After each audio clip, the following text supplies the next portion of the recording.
down into the reefs and tides. Come and sink beneath the waves, the wonders of this life. Open your eyes and see the world below the seas. It is the wonder of God's creation that makes us believe. Some of the dive.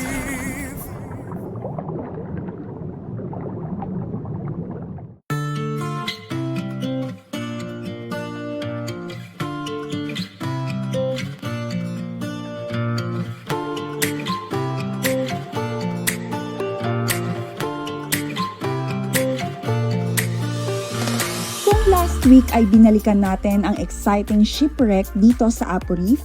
Ngayong araw naman ay babalikan uli natin ang isa pang dive site sa Apo Reef.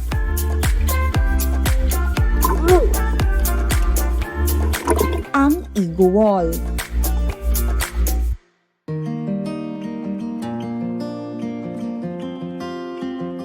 Isa sa mga remarkable dive site na napuntahan namin sa Apo Reef ay yung Eagle Wall. Located siya sa northern west part ng Apo Island, yung pinakamalaking island sa Apo Reef Natural Park. Since medyo malayo siya from Apo Reef Club Resort kung saan kami nagstay, so nag-liveaboard trip kami going to the dive site.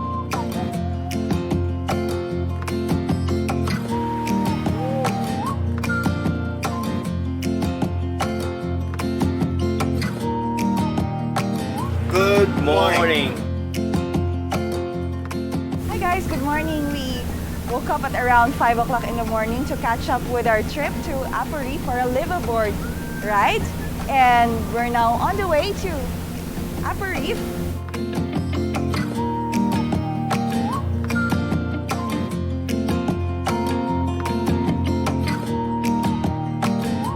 It's a dolphin. Melon headway. Yeah, because you see the head on top.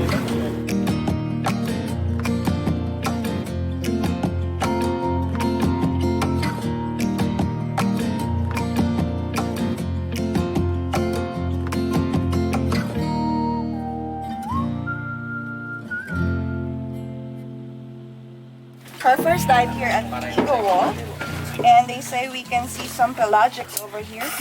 Looking forward to that. And yeah. So Cheers. later on, I'll tell you what we see down there. Hopefully, we can see some interesting stuff like bluefin tuna.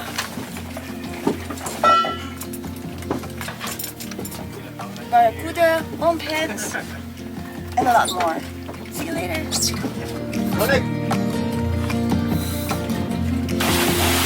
Already 6 o'clock. The current is a bit strong. You can tell from here. And next.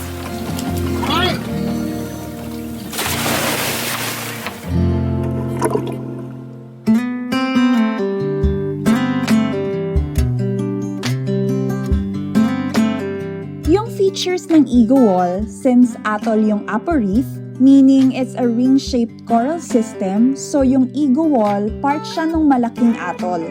Upon entry around 5 meters deep, makikita mo na agad yung iba't ibang klase ng corals, soft and hard corals.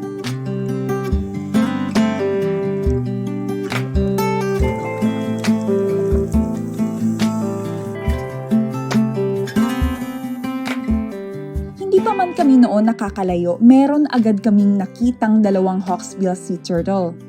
Nakakatuwa kasi knowing that these are species na critically endangered hindi lamang dito sa Pilipinas. Pero sa Apo Reef, often mo silang makikita. It's an indication na mayaman pa talaga ang marine biodiversity dito sa natural park. And it's a good thing na this area is protected. And kung naalala nyo last episode natin, according to the Protected Area Management, dumami yung sightings ng hawksbill turtles sa Apo Reef during lockdown.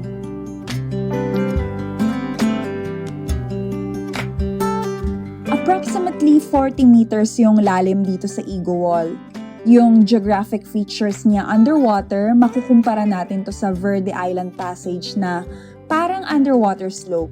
Dito nga lang sa Igo Wall, mas marami tayong makikitang pelagic gaya rin nung sa Tubataha Reefs.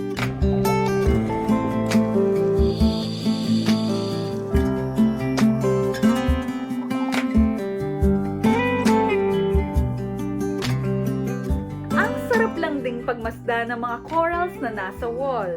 Masasabi mo talaga kung gaano ka-diverse ng dive site.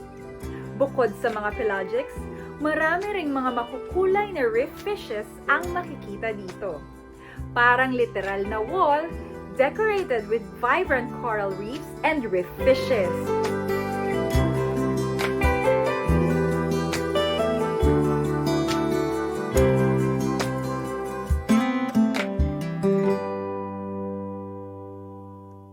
So, as we go along the wall, may nakita kaming school of surgeonfish, as in sobrang dami nila.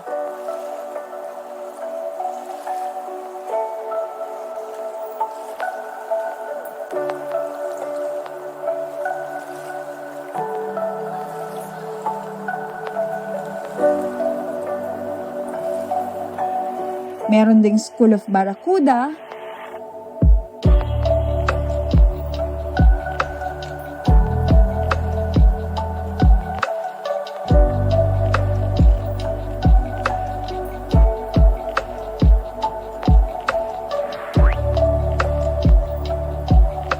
ito talaga yung isa sa mga inaabangan ko dito sa Apo Reef.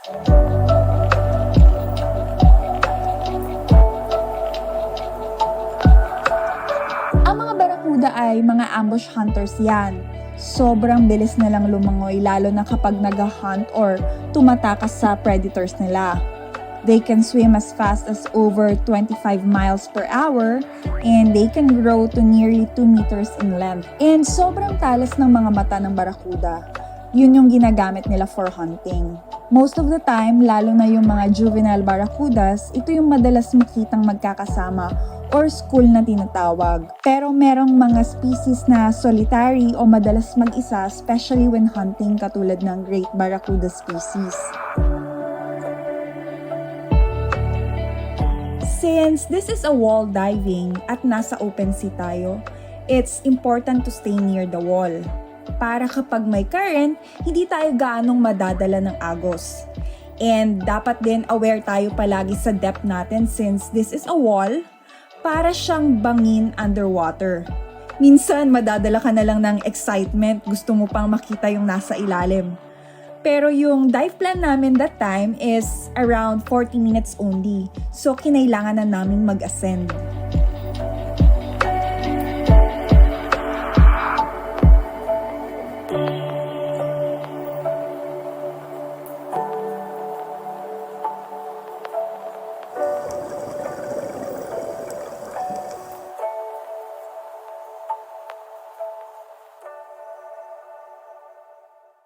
As always, it is an amazing dive. We see a lot of pelagics down there. A school of barracuda, school of jackfish, giant trevally, and the friendliest turtle, the hawksbill turtle. We also see the bumphead parrotfish, a couple of them. They are eating these corals, so when they poop it, it will become sand. So now you know where your sand come from. It's from the poop of the bumpheads. Up next, amazing Yolanda Survivor and his mangroves pipida sa wonders of creation.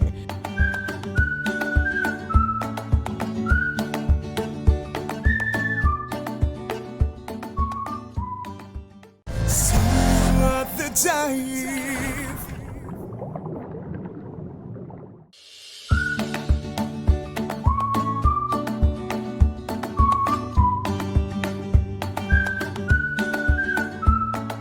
Hindi lamang sa ilalim ng dagat nagtataglay ng likas na yaman ng Apo Reef.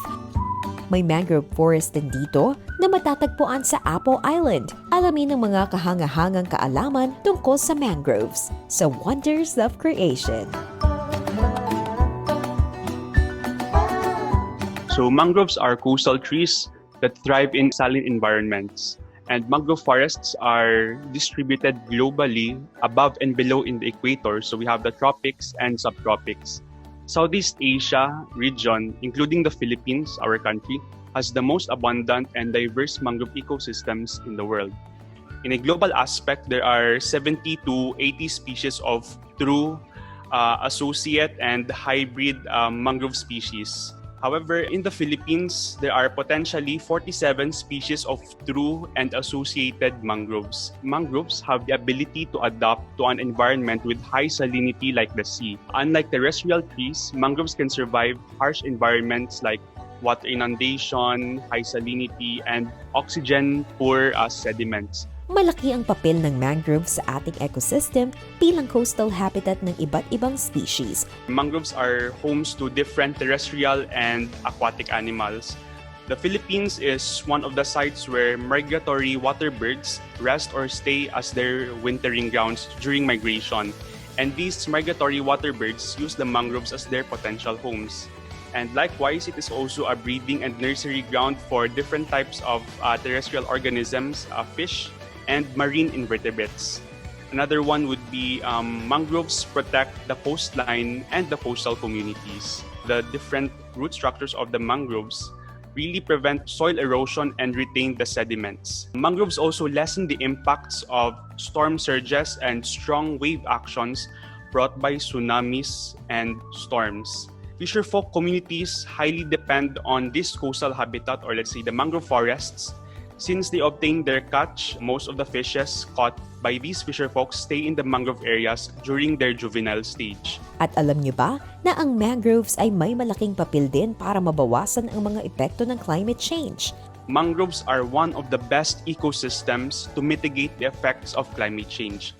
They are considered as effective carbon sinks, for they are able to absorb more carbon compared to terrestrial trees. Ayon sa mga pag-aaral, noong 1918, ang Pilipinas ay may tinatayang nasa 500,000 hectares total mangrove area. Subalit sa kasalukuyan, halos kalahati na lamang ang natitirang mangrove area ng bansa. Isa sa mga tinuturong dahilan ng mangrove degradation sa Pilipinas ay ang samut-saring reclamation projects.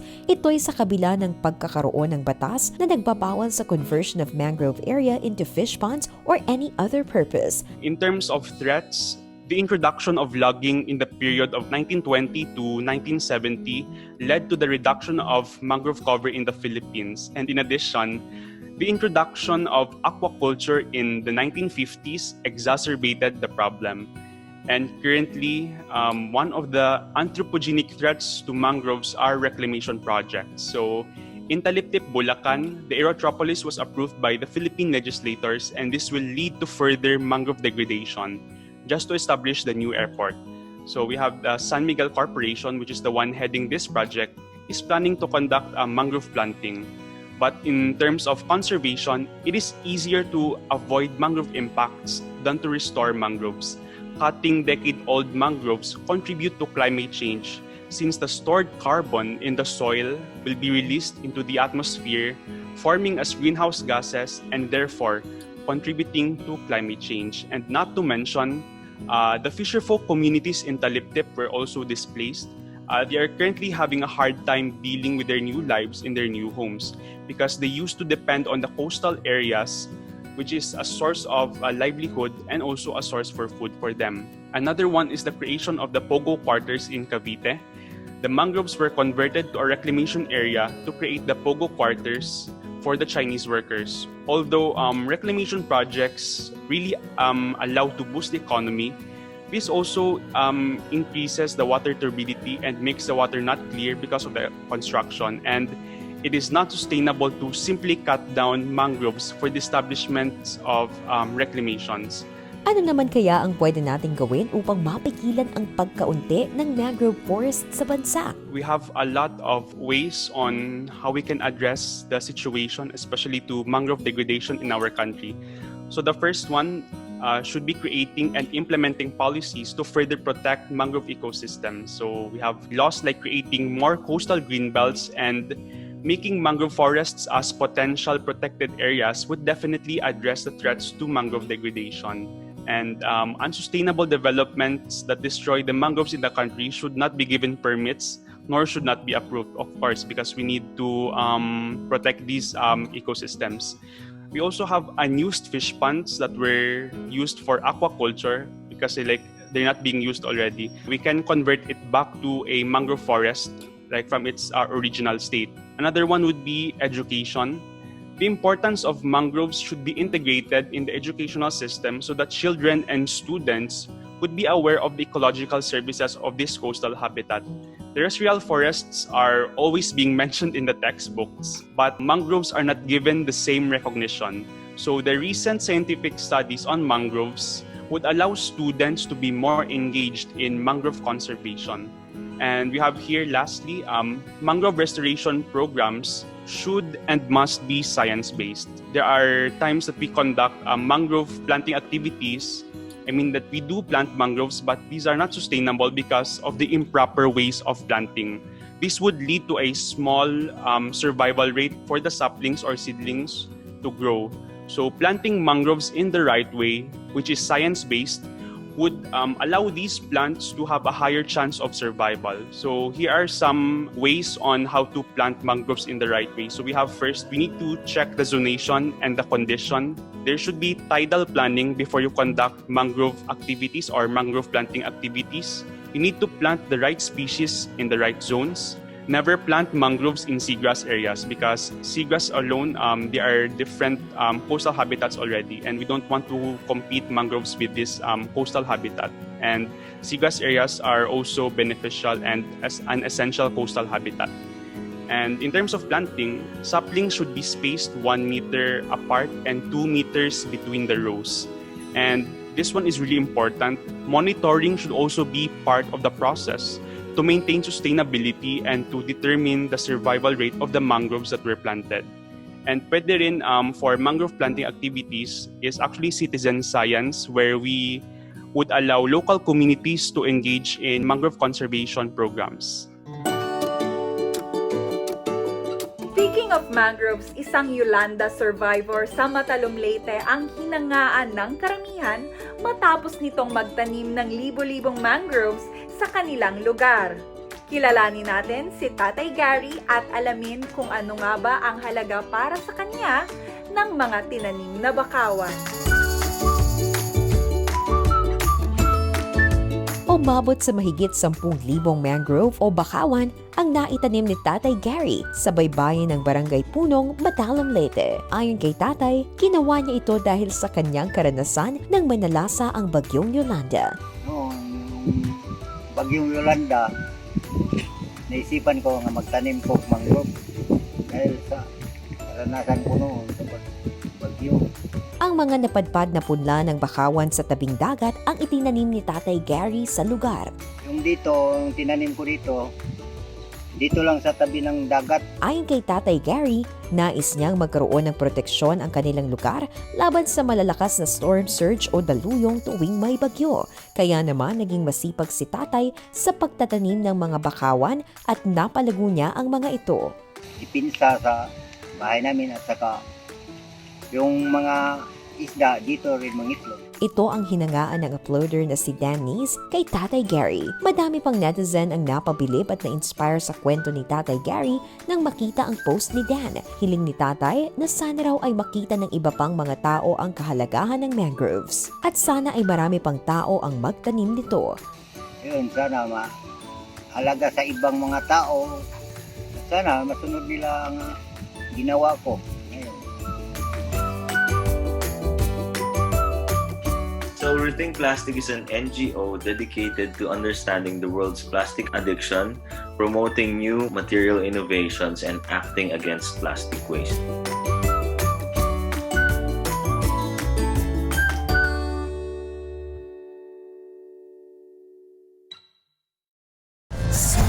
At the dive. Pagtapos ng mga matinding ulan, mga ganito, ang masama, ito tayo.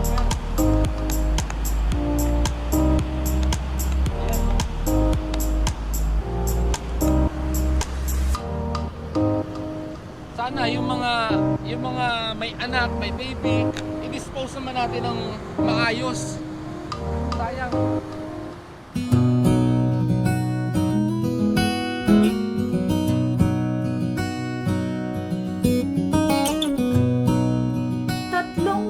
diapers ang itinatapon sa Pilipinas araw-araw.